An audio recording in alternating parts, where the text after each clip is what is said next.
The Ashworth estate had not received a visitor in 47 years. It rose from the mist like a forgotten monument, its Gothic spires piercing the perpetual twilight that clung to this corner of the English countryside. The iron gates, wrought with serpents and thorned roses, had rusted shut decades ago, and the gravel drive had surrendered to wildflowers that bloomed in colors too vivid for the sunless grounds. Night-blooming jasmine, moonflowers, and pale hellebores that seemed to glow with their own inner phosphorescence. Within the great house, where dust motes danced in the light of candles that never seemed to burn down, Lord Aldrich Ashworth sat in his library, as he had sat for the better part of 3 centuries. The room was a cathedral to knowledge, floor-to-ceiling shelves bearing volumes in languages both living and dead, manuscripts illuminated by monks whose bones had long since returned to the earth, and first editions signed by authors he had known personally, whose hands he remembered as warm and mortal and fragile. He did not read them anymore. He simply sat among them, a king surveying a kingdom that had become his prison. The fire in the hearth crackled softly, another affectation, for his kind did not feel cold, casting long shadows across the Persian carpets that had once graced the palace of a sultan who had called Aldrich friend. The sultan was dust now, as were all the mortals Aldrich had allowed himself to know across the centuries. Dust and memory, the 2 currencies of immortal existence. Aldrich was old in the way that mountains are old, not merely in years, but in the weight of witness. He had watched empires rise and crumble, had seen the birth of nations and the death of gods. His face, carved from marble and shadow, bore the kind of beauty that made mortal hearts ache, though he had not allowed a mortal close enough to feel that ache in generations. His eyes, the color of winter seas, held depths that most minds could not fathom without drowning. Once he had been called the Vampire King, sovereign of the ancient bloodlines, arbiter of the immortal courts, keeper of laws written in blood older than the English language itself. His dynasty had stretched across continents, his name whispered with reverence and fear in the shadowed halls where his kind gathered. He had presided over councils that shaped the fate of civilizations, had brokered peace between houses whose feuds predated Rome, had loved and lost and loved again, across spans of time that made human lifetimes seem like candle flames. Now he was simply a relic, a ghost haunting his own existence. The abdication had been quiet, as all meaningful endings are. He had passed his crown to the Council of Elders, citing weariness, citing the need for change, citing 1,000 reasons that were true and yet missed the essential truth. He had simply stopped believing that any of it mattered. The immortal courts continued their machinations, their blood feuds, their eternal struggles for power and territory. They did not need him. Perhaps they never had. He rose from his chair and walked to the window, his reflection barely visible in the glass. A trick of their kind, neither fully present nor fully absent in mirrors and reflections. Beyond the window, the grounds lay shrouded in their eternal mist, the moonlight filtering through clouds that seemed to follow the estate wherever it stood. What they did not know, what he had hidden from every vampire who had ever knelt before his throne, was that he had not abdicated alone. Somewhere in the east wing of the manor, in chambers that had once belonged to queens and consorts, his daughter Ilara slept through the daylight hours. She was young by their standards, barely 200 years walking the night, and she was the secret he had protected with every shadow of his considerable power. The immortal courts did not know she existed. The bloodlines did not know that Aldrich Ashworth had sired an heir, and they could never know. Because Ilara was different, because Ilara was broken in ways that their kind did not forgive. He closed his eyes, remembering the first time he had realized something was wrong. Ilara had been newly turned, still adjusting to the eternal night, and he had presented her with a simple text, a primer, the kind of thing any fledgling vampire should master within weeks. She had stared at it with growing frustration, her beautiful face crumpling with shame, and when she finally spoke, her voice had been small and terrified. "Father, the letters will not stay still." The clock on the mantel chimed, an affectation, for time meant nothing to those who had transcended it, and Aldrich opened his eyes. Through the tall windows, he watched the fog roll across the grounds, obscuring the world beyond the gates, sealing them in their solitude. This was existence now, not life. He had not truly lived in centuries, but existence. The slow passage of nights that blurred into one another, the careful management of Ilara's condition, the pretense of eternity, while quietly hoping for its end. He did not know, as he stood there watching the mist, that existence was about to crack open, that a stranger was walking toward his gates through the fog, carrying with her the first light he would see in 300 years.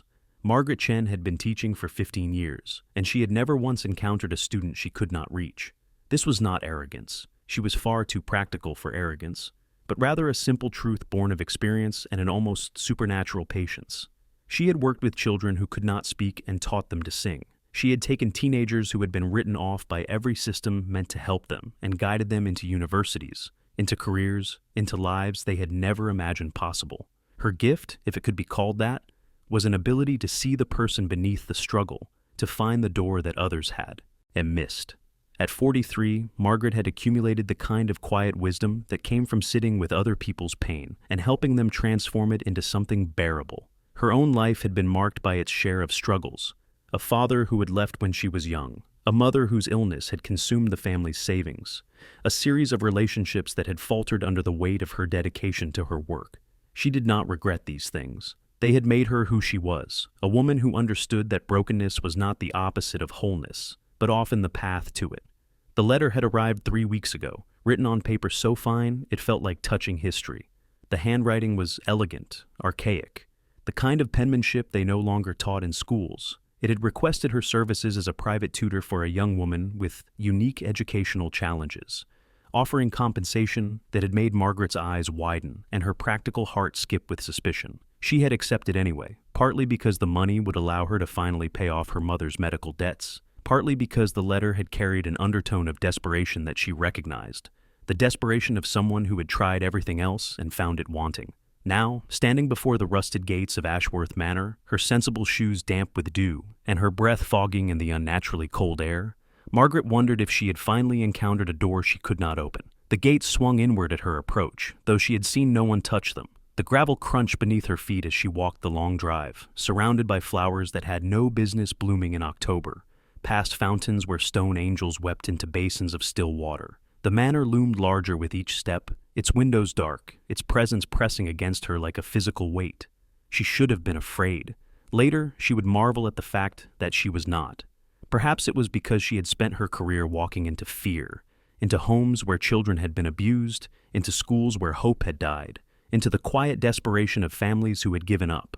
Fear was familiar to her, and familiarity bred, if not contempt, then at least a working relationship. The door opened before she could knock, revealing a man who stole the breath from her lungs. He was tall, impossibly beautiful, dressed in clothes that seemed to belong to another century. His eyes found hers, and Margaret felt the world narrow to a single point, just the two of them, suspended in a moment that stretched like taffy. "Miss Chen." His voice was low, resonant, touched with an accent she could not place. "You came. You invited me." She was pleased that her voice did not waver. "Lord Ashworth, I presume?" Something flickered across his face, surprise, perhaps, at her composure. "You are not afraid." "Should I be?" "Most would be." He stepped aside, gesturing her into the entrance hall, a cathedral of shadows and candlelight, where portraits of pale faces watched from gilded frames. Most would have felt the wrongness of this place and turned back. Margaret crossed the threshold, her practical nature cataloging details, the temperature drop, the absence of electric light, the way the shadows seemed to move at the edges of her vision. "I've spent my career walking into places that feel wrong, Lord Ashworth, schools that have failed their students, homes where children have been given up on. Wrongness doesn't frighten me, giving up frightens me." For a long moment, he simply looked at her. Then, slowly, the ghost of a smile touched his marble features. "You speak of my daughter as though she is one of your regular students. Every student is regular to me. Every student deserves the same chance." She met his ancient gaze without flinching. "Your letter mentioned unique challenges. I've faced challenges before. Not like this." He began to walk, and she followed, through corridors lined with tapestries that depicted hunts and battles and scenes from myths she half remembered. "My daughter is not typical. She struggles with things that should come naturally to her.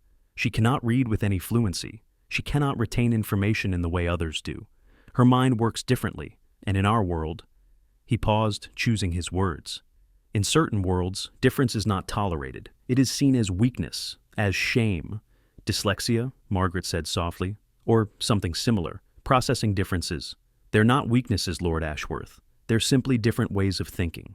He stopped walking, turned to face her. In the candlelight, his eyes seemed to hold centuries of pain. "You understand, then, better than I hoped." I understand that your daughter has been made to feel lesser because of how her brain works. I understand that you've hidden her away, trying to protect her from a world that would judge her." Margaret's voice was gentle but firm. "What I don't understand is why you've kept her isolated instead of helping her find her strengths. Because I did not know how." The admission seemed to cost him something. "Because I have lived for centuries, and I have never felt so helpless as I do when I watch my daughter struggle with what should be simple. Because I am—" He stopped, started again. "I was a king, I commanded armies, I shaped history, and I cannot help my own child." Margaret reached out and touched his arm, a gesture that should have felt presumptuous, touching this creature of shadows and ancient power. Instead, it felt necessary. Human. "Then let me try," she said. "Take me to her." Alara Ashworth sat in a window seat overlooking the moonlit gardens, a book open in her lap, its pages blurred by tears she refused to let fall. She was beautiful in the way of her kind, dark hair that fell like midnight water, skin like porcelain touched by starlight, features that artists would have wept to capture. But her beauty was shadowed by something deeper, something wounded. She held herself like a creature expecting to be struck.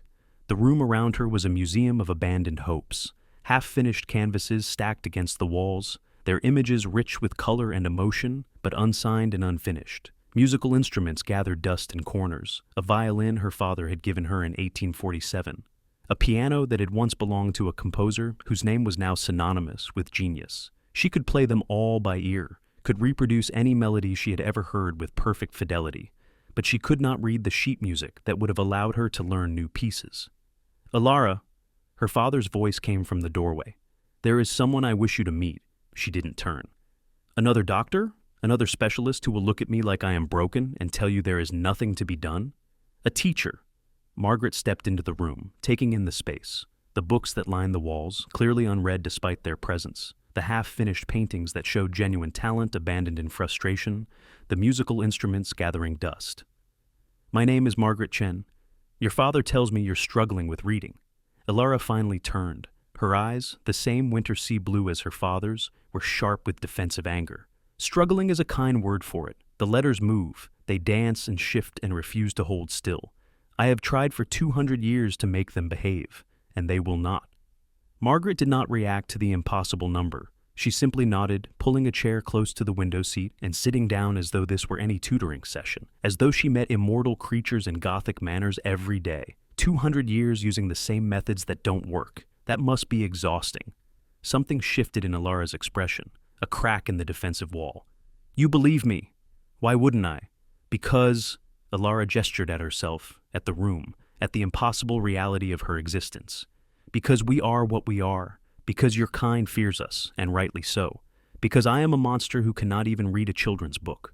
Margaret leaned forward. "Let me tell you something about monsters, Alara. I've met them. I've met humans who destroyed children with their cruelty, who broke young spirits for their own convenience. I've met systems designed to crush anyone who learned differently. You?" She gestured at the room, at the paintings and instruments, at the girl who had tried for centuries to fit a mold that was never made for her. "You are not a monster. You are someone who has been taught to see herself as broken instead of different." Aldrich, standing in the doorway, watched this exchange with an expression Margaret could not read. When Alara looked at him, he nodded once. Permission, perhaps, or encouragement. "My mother was like me," Alara said quietly, her voice taking on the quality of a confession long held. "She could not read either. Father says she was brilliant in other ways. She could hear a symphony once and play it from memory, could look at a room and remember every detail decades later. She painted the frescoes in the East Wing, working from images she held perfectly in her mind. But she lived in a time when such things were not understood. She was called simple, defective. When she became what we are, she hoped the transformation would fix her. It did not." "What happened to her?" Margaret asked gently. "The council discovered her condition." Aldrich's voice was hollow. He moved into the room, his presence filling the space with ancient sorrow. "In our world, weakness of any kind is exploited. She was used against me. A tool to control the king, whose consort could not read the documents she was asked to sign. She signed away territories, resources, lives, all because she could not decipher the words and was too proud to ask for help." He closed his eyes. When she realized what had been done, she walked into the dawn. The silence that followed was heavy with centuries of grief. "I found her ashes on the terrace. Aldrich continued, his voice barely above a whisper. The sun had just risen. She had waited for it, watched it climb above the hills, and let it take her rather than face the shame of what she had been tricked into doing. I could not save her. I could only hide Alara, protect her from the same fate. But hiding is not living. I know that now. That is why no one knows I exist, Alara whispered. That is why we hide here, away from the courts, away from our kind. Because if they knew the Vampire King's daughter was as broken as her mother. You are not broken. Margaret's voice was fierce. Your mother was not broken. The world that called her defective was broken. The people who exploited her were broken.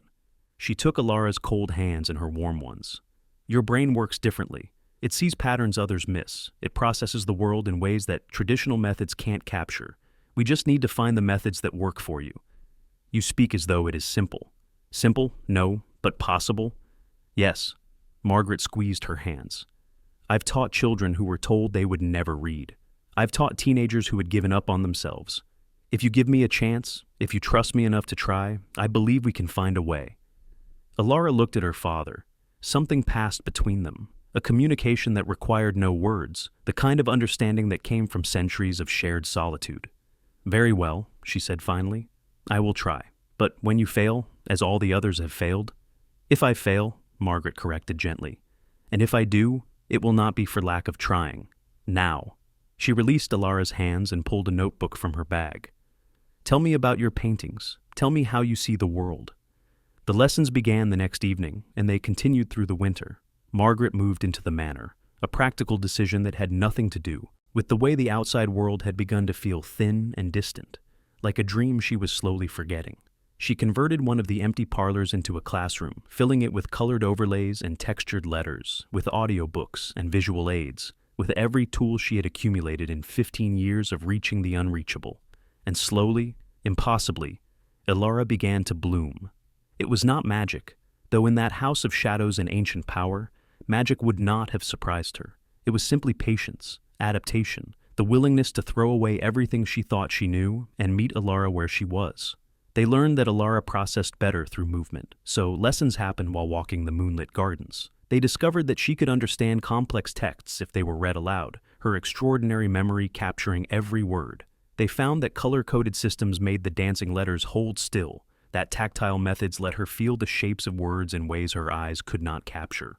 Margaret learned other things too, things that should have frightened her, but instead filled her with wonder. She learned that Alara could paint a sunset she had seen once, 200 years ago, with perfect accuracy.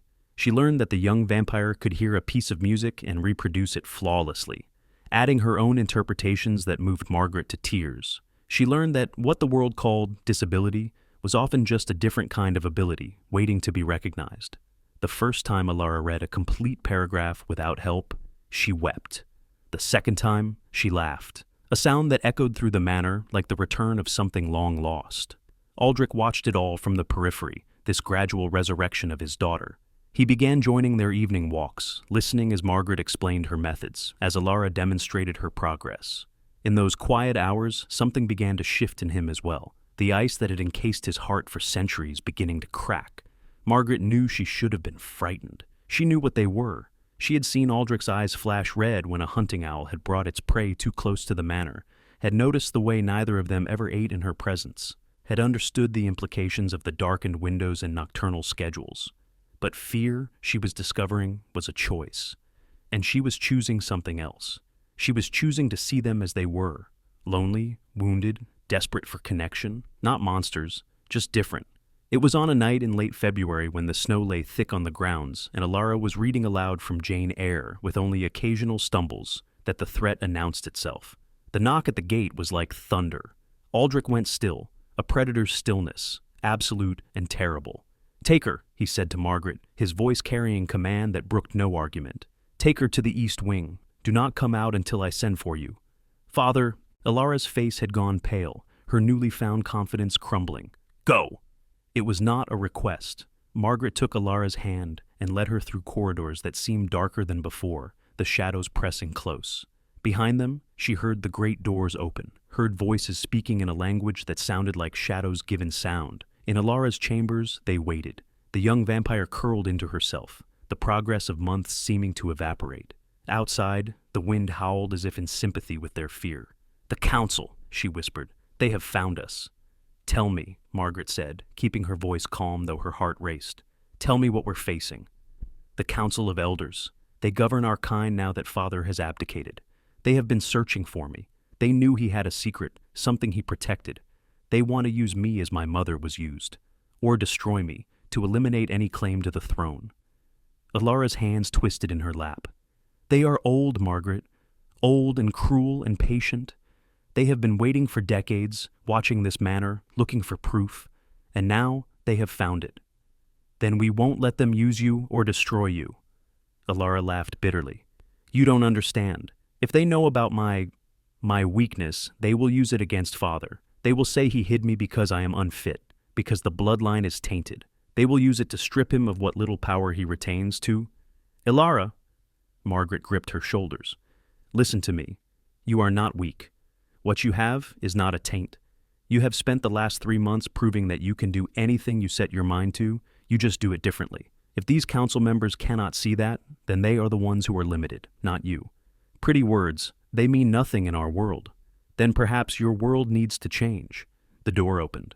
Aldrich stood there, his ancient face carved from ice, his eyes holding something Margaret had not seen before. Fear, not for himself. Creatures like him did not fear for themselves, but for his daughter, for the fragile hope that had begun to grow in this house of shadows. "They know," he said quietly. "They have demanded an audience with my heir, tomorrow night. If we refuse, they will take her by force." "Then we will not refuse," Margaret said, surprising herself with her certainty. "We will face them, and we will show them exactly who Alara Ashworth is." The council chamber existed beneath London, in catacombs that predated the city itself. Margaret walked between Aldrich and Alara, acutely aware of her mortality in this place of ancient hunger. The vampires they passed looked at her with expressions ranging from curiosity to contempt to something darker, the way a cat might look at a mouse that had wandered into its territory. She kept her head high and her spine straight, refusing to give them the satisfaction of her fear. The journey down had been a descent through history itself, first through a forgotten crypt beneath, an ancient church, then downstairs carved from living rock, past walls inscribed with symbols that predated written language. The air grew colder as they descended, though it carried the scent of something old and powerful, not decay but preservation, the smell of time held in suspension. The chamber itself was vast, carved from living rock, lit by phosphorescent lichens that cast everything in a pale, deathly glow. 7 thrones sat in a semicircle, each occupied by a vampire so old that their presence pressed against Margaret's mind like a physical weight. At the center sat a woman with hair like white flame and eyes like empty voids, the elder Seraphina, Aldrich had warned her, the cruelest of them, the one who had orchestrated his wife's destruction. "Aldrich Ashworth!" Seraphina's voice was honey-laced with arsenic. "You return to us at last, and you bring such interesting company." Her eyes moved to Alara, and her smile widened. "So this is the great secret, the hidden heir, the hope of the Ashworth dynasty." She laughed, and the sound was like glass breaking. "She reeks of weakness. I can smell it from here, the same taint that destroyed her mother." "My daughter," Aldrich began. "Your daughter is unfit." Seraphina rose from her throne, flowing down the steps like smoke. "The bloodline of kings, reduced to this, a creature who cannot even read, who hid in her father's shadow for 2 centuries because she was too broken to face her own kind. The dynasty of Ashworth ends here, in shame and—" "I can read." Alara's voice was quiet, but it cut through the chamber like a blade. Every ancient head turned toward her. Margaret felt her heart swell with pride, and with fear for what came next. "I can read," Alara repeated, stepping forward. Her hands were trembling, but her voice was steady. "It took me 200 years and the help of a mortal woman who saw me when no one else could. I read differently, I learned differently, but I am not broken." Seraphina's eyes narrowed. "A pretty speech, but words are easy. Proof is harder." "Then give me proof to offer." Alara's chin lifted. "Test me, here, now. Let me show you what I have learned." A murmur rippled through the council. One of the other elders, an ancient vampire with the bearing of a scholar, leaned forward. "This is irregular, but not without precedent. The right of demonstration exists in our laws." "Very well." Seraphina's smile turned predatory. She gestured, and a servant appeared bearing a scroll, ancient, Covered in dense text, the ink faded to near invisibility. "Read this. It is the Treaty of Midnight, signed in the year 1247. If you can read it, perhaps there is hope for you yet." Margaret's heart sank. The document was a trap, dense, archaic, faded beyond what even she could decipher at a glance. Alara would never. But Alara was already moving. She took the scroll, studied it with those winter sea eyes, and then did something Margaret had not expected. She lifted it to the light and began to trace the letters with her finger, her lips moving silently. The technique they had developed together, tactile engagement, sub-vocalization, the colored overlays replaced by the amber glow of the phosphorescent light that made the faded ink stand out. "Let it be known," Alara began, her voice growing stronger with each word, "that on this night of the winter solstice, in the year of our Lord 1247, the houses of shadow do enter into covenant, that none shall make war upon another without just cause and proper challenge, that the blood right of territory shall be honored, that the mortal cattle shall be protected from excessive harvest, for they are the source of our continuation and must be husbanded with care." She read on, slowly, carefully, with the occasional stumble that Margaret had learned to see, not as failure, but as the natural rhythm of a different kind of mind. The council listened in silence, their ancient faces unreadable. When she finished, she lowered the scroll and faced Seraphina directly. "I read differently. I always will. But different is not defective. My mother was destroyed because this council chose to exploit her rather than understand her. You will not do the same to me." Bold words. But there was something new in Seraphina's voice. Uncertainty, perhaps, or the beginning of respect. "You read an ancient document? That proves little. It proves she can be taught." Margaret stepped forward, her mortal heart pounding against the weight of all those ancient eyes. "It proves that with the right methods, the right patience, the right understanding, there is nothing she cannot learn, and it proves something else, something your council should consider carefully." "A mortal lectures the council?" Seraphina's voice was ice. "A teacher speaks truth to power." Margaret did not back down. "For centuries, your kind has hidden those who think differently, destroyed them, or used them as weapons. But the world is changing. Humanity is learning that neurodivergence is not weakness, it's variation, it's adaptation. Some of the greatest minds in mortal history have thought the way Alara thinks. They simply needed different tools to unlock their potential." She turned to address all 7 elders. "Alara Ashworth is not your weakness. She could be your evolution. A leader who understands that strength comes in many forms. A queen who knows what it is to struggle and overcome. In my world, we call that resilience. In any world, it should be called hope." The silence stretched. Margaret was acutely aware that she had just lectured beings who could kill her with a thought, who had watched civilizations rise and fall, who had seen mortal teachers come and go like mayflies. She did not regret a single word. It was the scholar elder who spoke first. "The mortal makes an interesting argument, one that perhaps deserves consideration." "You cannot be serious," Seraphina began. I'm entirely serious." The scholar rose from his throne. "We have spent millennia clinging to the same definitions of strength and weakness. Perhaps it is time we learned something new." He looked at Alara with something approaching warmth. "Child of Ashworth, you have shown courage tonight. You have shown growth. These are qualities a ruler needs far more than the ability to read quickly." One by one, the other elders nodded. Not Seraphina, her face was carved from fury, but enough, a majority. "It is decided," the scholar announced. "Alara Ashworth is recognized as heir to the Ashworth dynasty. Her differences shall not be held against her. And this mortal," he turned to Margaret with an expression she could not read, "this mortal has shown us that perhaps we have things yet to learn. She will be protected by council law, should she choose to remain in our world."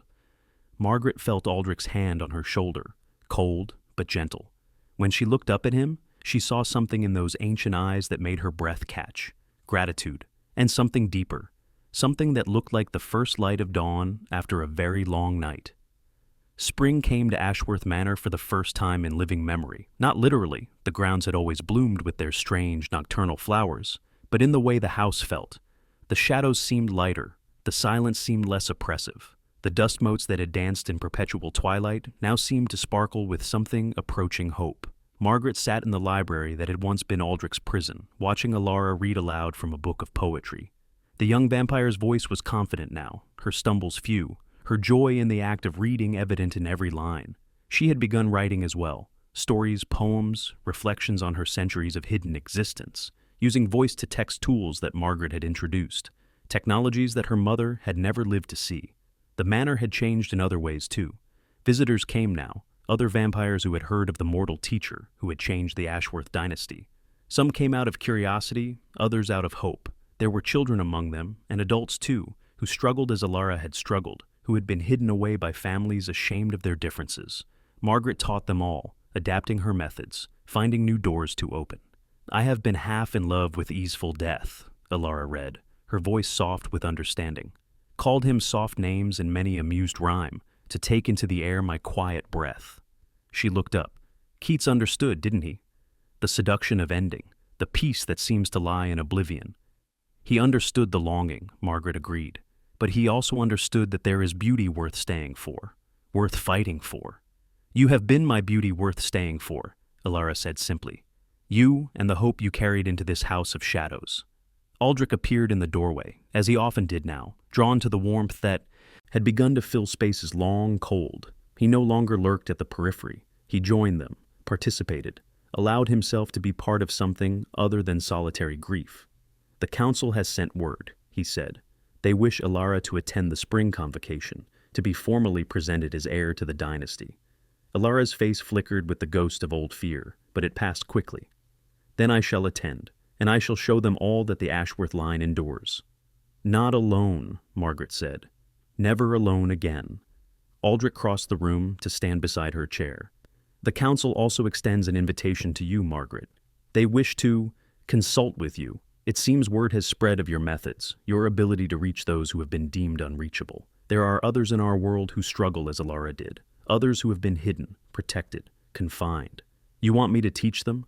I want you to change them, as you have changed us." His hand found hers, cool marble meeting warm flesh. "I want you to stay, Margaret. Not as an employee, not as a tutor, as—" He hesitated, centuries of isolation making the words difficult. "As whatever you wish to be, to us, to this house, to me." Margaret looked at him, this creature of shadow and ancient power, this being who had watched empires crumble and still found something in her worth hoping for. She looked at Alara, who had become more than a student, who had become something like a daughter of her heart. She looked at this house of beautiful darkness that had begun to feel more like home than anywhere she had ever lived. "You know what you're asking," she said quietly. "You know what staying in your world would mean for me. Eventually. I know." His voice was rough. "And I will never ask you to become what we are. I watched my wife destroy herself because she felt she had no choice. I will not, I could not." "Aldrich!" She stood, facing him. This man who was not a man, this king who had set aside his crown, this father who had hidden his daughter rather than see her destroyed. "I have spent my life walking into dark places and trying to bring light. I have never found a darkness more beautiful than this one, and I have never found light more worth kindling than what I see in you and Alara." She reached up, touching his face, marble cold, impossibly beautiful, and somehow, beneath the centuries of ice, warm with something that might have been love. "I'm not asking for immortality," she said. "I'm asking for whatever time I have to mean something, to help build something, to be part of this family you've been too afraid to call a family. And when your time runs out," his voice was barely a whisper, "then I will have lived it here, with you, with Alara, changing your dynasty as you said." She smiled. "After all, isn't that what teachers do? We plant seeds we may never see bloom. We light fires we may never warm ourselves by. We change the future by changing one student at a time." Alara closed her book of poetry and rose, joining them. For a moment, the three of them stood in the library's amber light, mortal and immortal, teacher and students, a family forged not of blood, but of choice. "The dynasty changes tonight," Alara said softly. "Not because of treaties or conquests or ancient laws, because a mortal woman walked through our gates and taught us that different does not mean broken, that weakness can become strength, that even creatures who have lived for centuries can still learn." Outside the windows, the night-blooming jasmine released its perfume into the darkness. Somewhere in the gardens, a nightingale sang, the first birdsong heard at Ashworth Manor in decades, drawn perhaps by the warmth that had begun to seep from its stones. And in the library, surrounded by books she had helped Alara learn to read, standing beside an ancient king who had learned to hope again, Margaret Chen, teacher, mortal, light-bringer, made a choice that would echo through vampire history for centuries to come. She stayed.